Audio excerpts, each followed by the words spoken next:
Mmoja na Kivona Media, karibu tena kwenye Sports News hapa.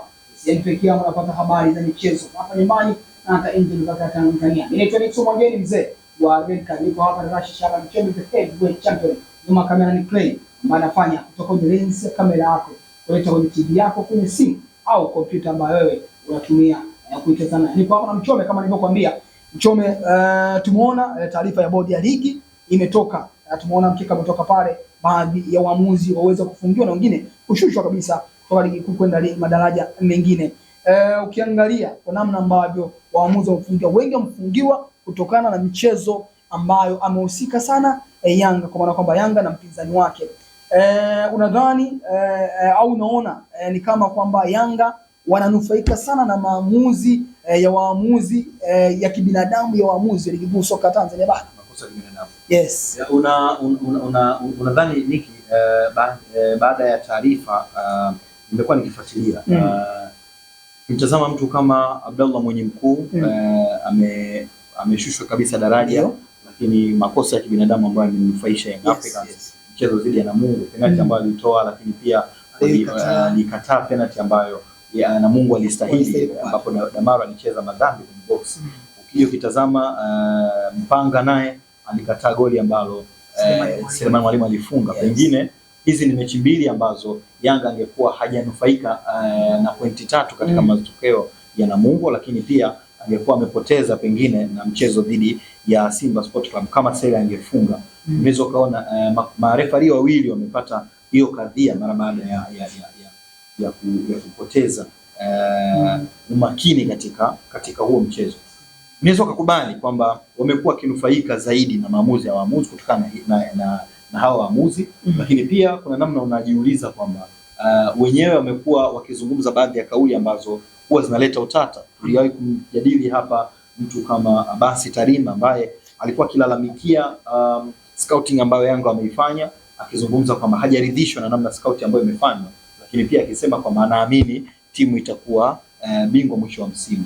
Kwenye akili ya kawaida unajiuliza, kama scouting haiko proper, kwa maana wachezaji walioletwa si wachezaji sahihi ambao wataisaidia timu, kwa namna ambavyo hawawezi kuisaidia timu, je, ni vipi hii timu wewe inakupa jeuri au inakupa kiburi au inakupa ujasiri wa kusema kwamba inakwenda kutoa ubingwa wa msimu? Haya ni maswali ambayo unajiuliza. Pengine wao wenyewe wanajua ni namna gani ambavyo wanashinda, kwa sababu tunajua ni kiongozi ya basi kwenye klabu ya soka ya Young Africans, lakini wamekuwa kinufaika pia na baadhi ya hayo maamuzi, pengine kwa sababu mbalimbali. Umakini wa waamuzi, wanashindwa kufanya hayo ambayo wanatakiwa kuyafanya, lakini pengine ambapo kumekuwa na hiyo changamoto Nixon, hawa waamuzi wamekuwa hawajui kutafsiri baadhi ya matukio.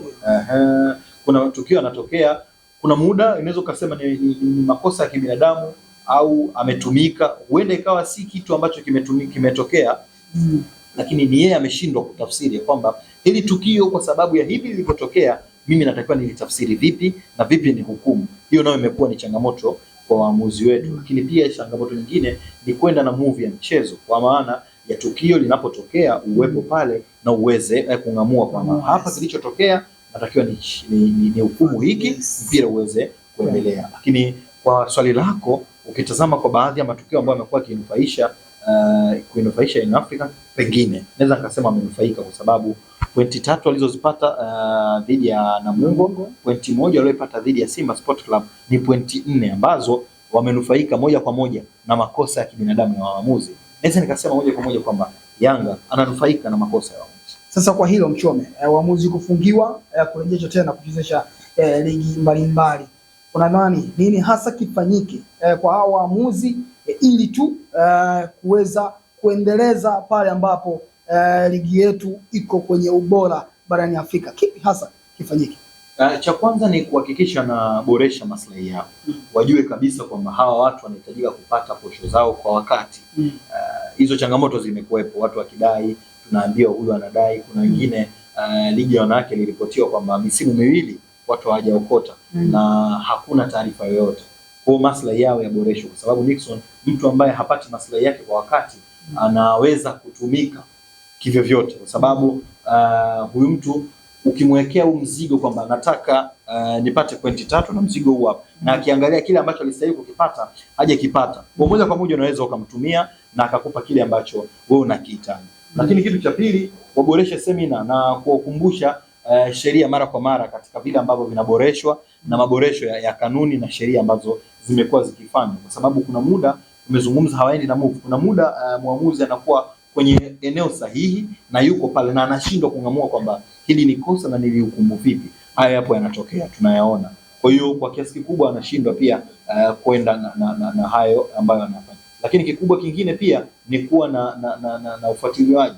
Hiki kinachozungumzwa kwamba anatumika, wanapokea, wanaokota, kipo kinazungumzwa, huenda kinatokea. Lakini pia waangalie namna nzuri ya kuhakikisha wanakizuia hiki kwa kiasi kikubwa, kwa sababu kama kinatokea na kama kina apply kwenye ligi yetu kinaishusha thamani. Kuna watu wanaumia kutokana na maamuzi yao. Ukitazama mechi ya Namungo mpaka Juma Mgunda anazungumza kwamba man of the match ni mwamuzi, inaumiza. Anacheka lakini unaona kabisa si kicheko cha furaha, kwa sababu ameiandaa timu yake kwenda kucheza, amewasoma wapinzani na ameingia na mpango kazi ambao kwenye dakika zote ambazo amezicheza umelipa, kabla ambapo mwamuzi hajafanya makosa ya kibinadamu. Kwa hiyo anatamani naye kuona kwamba alichokipanga kimetokea na kimemnufaisha kwa namna gani, kwa namna ambavyo amekwenda. Kama makosa yanatokea kwa namna hiyo, yanaumiza na huwa wanaumia kweli kweli, kwa sababu wanakuwa wamejitoa kwa kiasi kikubwa, wameumiza kichwa, lakini mwisho wa siku makosa ya waamuzi yanaumiza. Mchome, umezungumza vizuri kuhusiana na waamuzi, namna ambavyo wamepewa adhabu hizo, lakini tunaona mara zote wakiwa kiharibu wanajia tena ligi kuu. Unadhani nini kifanyike ili kuweza marefari wasio na haribu, lakini pia tuweze kupata ligi iliyokuwa bora kama ambavyo ipo na inavyosifika hivi sasa barani Afrika? Kitu cha kwanza ni riziki. Kumekuwa na malalamiko na kuwa nazungumza na baadhi ya waamuzi na wewe ni shahidi, miongoni mwa vijana ambao pia wanatakiwa kupanda ligi kuu, wengine na kuonesha mpaka namba zao kwamba tunakuwa tukiongea. Mazingira yao ya malipo yamekuwa magumu. Wamekuwa wakiteseka kupata zile posho ambazo walistahili kuzipata. Pengine ni njia ambayo pia imekuwa ikiwafanya yani watumike, kwa sababu kama hajapata kile alistahili kukipata, alafu mimi nakuja na cha zaidi ya kile ambacho alistahili kukipata, naweza nikamtumia. Inawezekana. Lakini kitu kingine, bado mimi naona kuna ambao pia wako chini zaidi na wamepata nafasi ya kupanda ligi kuu. Kuna muda unajiuliza, huyu ni mwamuzi wa ligi kuu miongoni mwa ligi bora Afrika, yani unajiuliza kwa nini? Na ndio maana mpaka hivi sasa tumemzungumzia tu hapa Arajiga, ambaye pia kwa taarifa za ndani amefungiwa kimya kwa taarifa za ndani. Kwa tunajiuliza ni nani ambaye ni mwamuzi bora hapa? Ni mpaka dabi ambayo ilikuwa ina tension kubwa, amepewa Nasoro Mwinchui, mwamuzi ambaye alikuwa na doubt nyingi, lakini amekwenda kujibu maswali mengi ya watu ambao wanajiuliza. Yani kwa kiasi kikubwa alitiki viboksi vingi ambavyo wengi hawakutegemea kama Nasoro angeweza kufanya vile. Kwa hiyo pengine Nasoro angechezesha mchezo mwingine asingefanya bora zaidi ya kile. Wanapokuwa kwenye hizo nafasi kubwa, kuna namna kama wanajisahau. Alafu kuna muda wanatakiwa waendelee kupata hizi course kila mara kwa mara, kuhakikisha wana refresh na kujikumbusha hizo kanuni, nini yakifanyika nini inatakiwa niamue nini kifanyika nini inatakiwa niamue, na ili uwe bora uwe faster na matukio, kukimbia kuyaona hapa amefanya hiki hapa. Lakini kuna muda distance sio kikwazo, yani unamuona kabisa mwamuzi yupo kwenye tukio na ameshindwa kulingamua, pengine ndio huko kutumika au ajui nini kinatakiwa kufanyika pale muda ule. Unanielewa? Kwa hiyo hizi course zirudishwe, mitihani ya mara kwa mara, testi zifanyike, kuona namna ambavyo wanaweza wakapata waamuzi bora. Pengine itakuja kusaidia Nixon hii, kwa sababu tuko na ligi bora kwa watu wanafanya sajili kubwa, lakini watu wanaumizwa kiasi kwamba unakumbuka hata aliondoka Juma Mgunda mchezo dhidi ya Yanga, alisema man of the match ni nani? Mwamuzi. Mtu umepanga plani zako, unafanikiwa kwa kiasi kikubwa, alafu unakuja kuumizwa kwa maamuzi ya kibinadamu. Inakuwa likiumiza. Kwa hiyo watu wafanye kile ambacho wanahitajika kukifanya kwa kiasi kikubwa ili waweze kuwapa kila mmoja haki yake. Na si katika michezo mikubwa tu Nixon, bali hata michezo mingine, kwa maana inayomkutanisha Coast na JKT na Namungo na wengine hao, ili tuweze kupata ligi bora na maamuzi bora ambayo yatakuwa yananufaisha kila mmoja kwenye kile ambacho wao wamejiandaa nacho. Mimi nikushukuru Mchome. Asante Nixon. Naam, huyo ni Rashid Shaban Mchome, the heavyweight champion, akikusia mstakabali wa waamuzi wetu wa ligi soka Tanzania bara, namna ambavyo wanachezesha mchezo. kwa namna ambavyo wanafungiwa na kurejea tena kuchezesha ligi kuu soka Tanzania bara. Mimi naitwa Nixon Mwageni, mzee wa Red Card. Nyuma kamera ni Craig ambaye akifanya kutoka kwenye lenzi kamera yake kuleta kwenye kompyuta, simu au TV ambayo wewe unatumia kuifuatilia na Kibona Media. Endelea kusubscribe, like, comment na kushare, jambo la msingi kweli. Lakini pia ukitembea mtandao wa kijamii kama Instagram, Facebook, Twitter, kote huko utakuwa umetisha zaidi. Asante na kwaheri.